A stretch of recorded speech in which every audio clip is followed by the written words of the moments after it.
Hello there, wormies! When it comes to being an expert in something, nothing beats personal experience. So-called diagnostic experts told them that they would never be able to talk, let alone go to college or live independently. But who could be more expert on autistics' capacity for success than autistics themselves?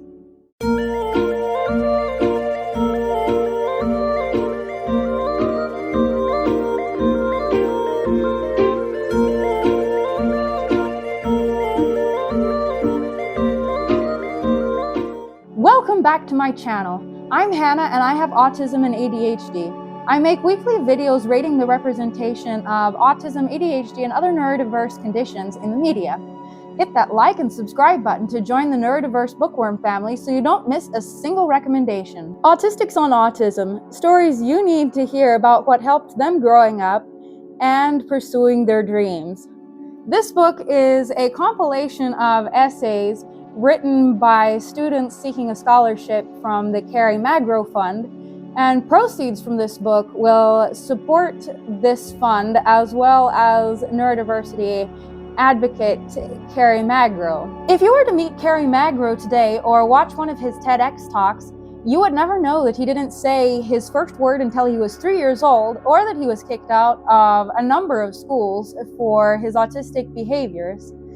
And eventually, though, he was able to complete high school and apply to several universities, 15 of which accepted him. However, what inspired him to create the Kerry Magro Fund to make a difference was when he was looking for scholarships to pay for his university education, he was unable to find a single one specifically for students with autism.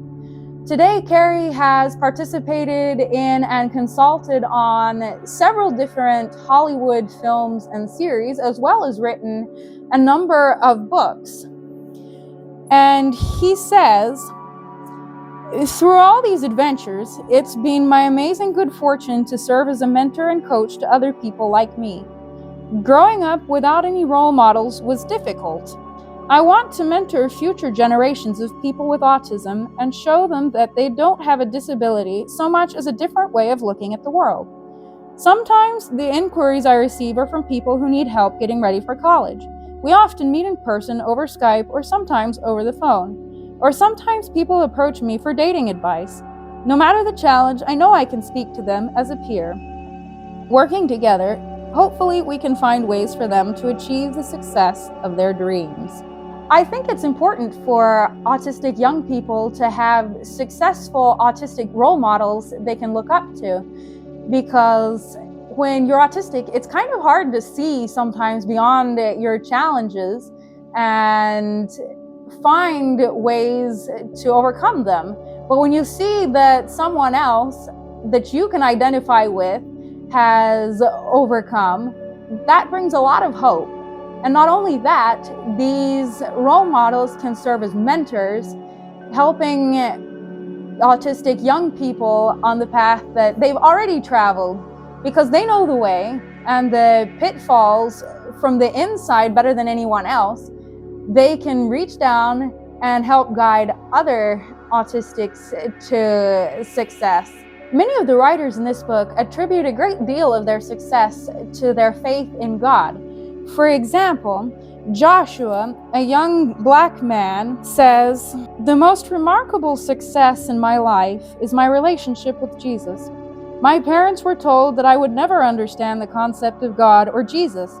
Also, I would probably be institutionalized by my teenage years. However, I developed a relationship with Jesus, and this has led me to experiencing academic success throughout my education and positive relationships with others." I think Jesus is an excellent role model for autistic. Growing up as a Christian, I often struggled to make God seem real to me and to have a relationship with what I felt was such an abstract, nebulous concept. But yet I can relate to Jesus, who is God in the flesh, because like me, he questioned the conventions of his day. And if a rule was burdensome or didn't make any sense, then why should you follow it? He was always hanging out with the misfits, and by following his example, you learn to be kind and accepting and loving to all people regardless of their background. Another common theme I noted in these stories was that many of them participated in volunteer work of some kind or peer support programs at schools to support other disabled students in younger grades. And this provided them with a safe environment to grow their confidence and feel useful while learning and developing the social skills that they needed to be successful in other areas of their life. Many of them were also involved in self-advocacy from a very young age, attending their own IEP meetings and advocating for changes that would not only benefit them, but also other students at their schools. And if a school isn't willing to provide the support you need, school shop until you do find the school that is willing to accept your child or work with you to create an environment that is conducive to learning in your unique way. The stories compiled in Autistics on Autism are raw, real, and honest, showing the journey from utter despair to happiness and success despite the difficulties they've faced. So I will rate this book a 5 on its authenticity. They hold nothing back and portray the real picture, the good and the bad, and what they did to push through the barriers they encountered. As for accuracy, it's also a 5 because who could be more accurate than the autistics themselves writing about their own stories from their own perspective. Autistics on Autism is also a 5 on the thought-provoking scale. While many of us are highly independent thinkers and little prone to peer pressure and groupthink, when we do get drawn into it, because of our black and white thinking and intensity of latching onto an idea, it could be even more dangerous. Andrew speaks to that and says, "The second theme I want to share is accepting perspectives and embracing the gray areas of life. I learned through my own experiences that to better yourself, you must accept perspectives. I found that thinking in black and white did no favors for me. I saw in groups and communities where that mindset becomes consumed by groupthink and how one difference is seen as a threat. Unfortunately, the autism community has its divisions between the medical, self-advocacy, and other groups. I swore that I will never submit to this and keep seeking perspectives as much as possible, even if it hurts so much." And I'm also bothered by how there's so much infighting in the autism groups on Facebook and Reddit between those who are in favor of the puzzle piece and against it, or about the use of the term Asperger's as an identity, amongst a number of other things that I would consider petty arguments. We should be able to listen to others' perspectives because we're likely to learn new things that could help us, and in the very least, what difference does it make in the grand scheme of things? In fact, many of the writers mention seeking out ABBA therapy or campaigning to support Autism Speaks, 2 topics which are highly controversial in the autism community. For example, Emily said, "College became a different challenge. In the world of adulthood, I had to learn to be on my own. I had no special education, but I had college tutoring and I managed to get by. After taking a break from working and managing my depression, I sought help from ABBA therapy to continue on for my bachelor's degree. Today, life only gets better." Despite the controversy around the use of the puzzle piece as a symbol of autism, many of the writers in this book find it a fitting metaphor for their own experience. And of course, who can be a greater expert than the autistics themselves? Let me read to you Lauren's story. A puzzle within a puzzle. Most puzzles contain between 1,000 and 40,000 pieces to make up the tapestry of an artistic expression. Within each puzzle is a piece that is essential to completing the entire work. Without it, the design would ultimately fail. Sometimes that piece is misplaced during the puzzle's creation. This causes confusion and unrest because the piece remains separate from its intended purpose. However, once found, the piece helps create an image that illuminates a full picture. My autism is my unique piece. It has the complexity of a jigsaw, the frustration of a crossword, and ultimately the stimulating joy of a solved Rubik's Cube. Like bright, lettered building blocks tumbled on the ground. My brain was scattered as I entered kindergarten. Blue jeans did not feel right. Math was a menace. The slightest noise was overwhelming. I was different. I knew this, but I could not make sense of it. Each person, each puzzle piece, had their own grouping where edges merged, but mine was lost among the carpet threads. In fourth grade, others formed their acquaintances by talking and giggling at a screen held in the palm of their hands. I did not have a tiny screen and could not relate to what they found amusing. Each attempt to make friends resulted in my piece being cast to the side. I found the dynamics of friendship confusing. They had their own ridges and rhythms to fit into the walls of the coherent picture. I could not discern the pattern, yet somehow everyone else seemed to understand. In middle school, the walls expanded and some parts went unnoticed while groups formed without me. Like the puzzle piece lost between the couch cushions, the edges of my picture began to change. I morphed into someone that loved literature and had an inquisitive mind.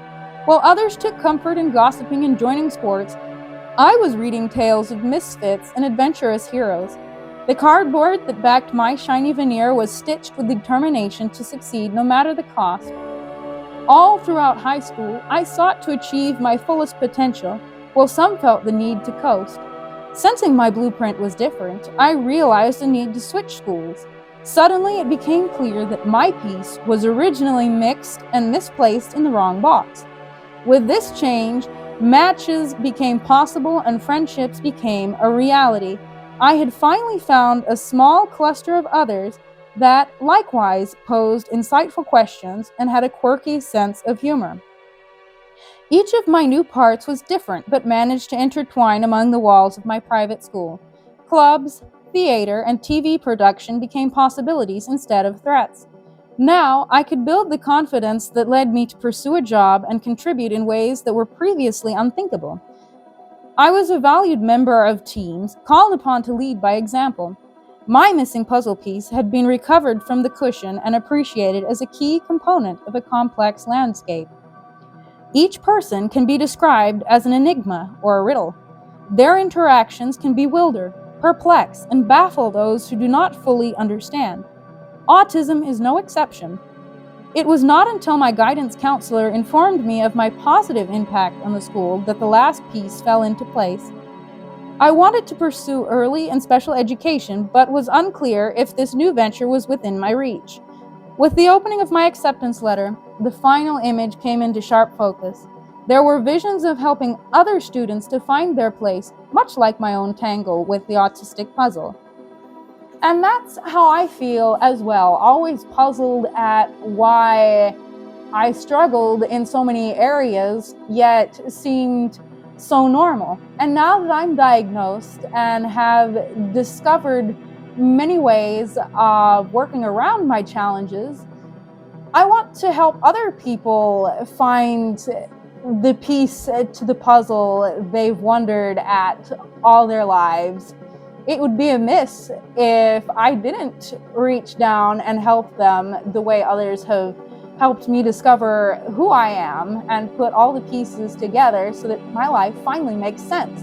No one should have to suffer this sort of confusion.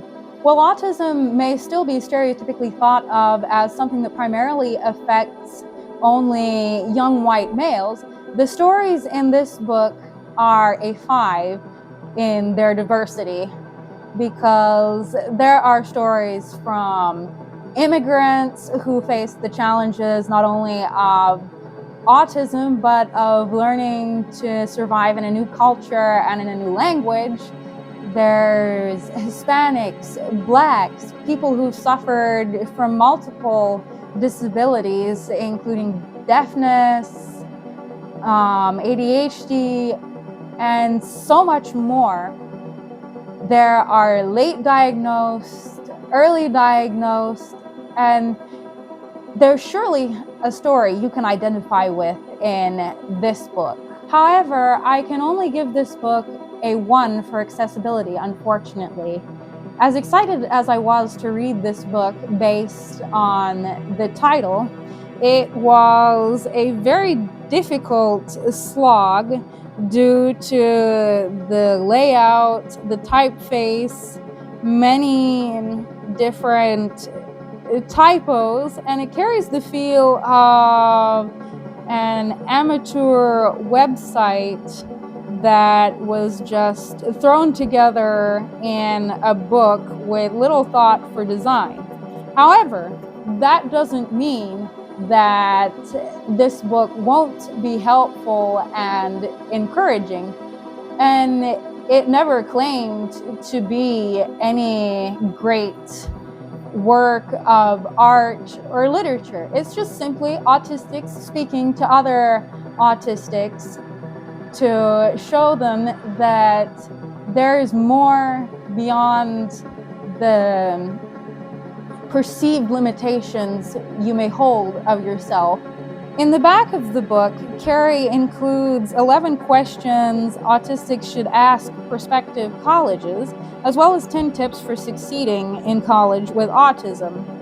He includes a section of resources to learn more about autism, as well as a list of colleges with known autism support programs and/or autism-related services. However, the links are written in long format, and it would be easier if they were in QR code or some other way, because in a book, they cannot be clicked. I'm including a link to the KFM Making a Difference Fund in the description so you can apply for the scholarships. And the Kerry Magro Foundation is also a 501c3 nonprofit, meaning that your donations will be tax deductible. So thanks for watching. But before I go, I would like to share one final word with you from David K. As I gaze in the direction of our tangled and overcomplicated backyard garden, I realize that the ascending buds of a safely stored container outside are new aspirants that all but seem to yearn for the potential of breaking free.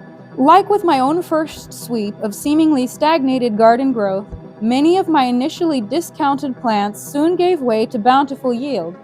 They simply needed more time and resources than the rest of the plants to achieve their maximum potential. I take strength in my recent epiphany that my struggles with autism and obsessive-compulsive disorder have not diminished my intellect, merely challenged it with conflicts that continue to augment my strength and perseverance. There's no shame in needing extra supports or accommodations to reach your true potential, but remember to celebrate the small wins, because small wins over time, like bricks in a wall, can build up to a mighty monument of success. So tell me, what are your big plans and dreams for the future? If you're looking for more neurodiversity related media content, then click here to see my latest recommendation, and of course, don't forget to like, comment what you would like me to review next, and subscribe so you don't miss the latest recommendation. Happy reading, wormies!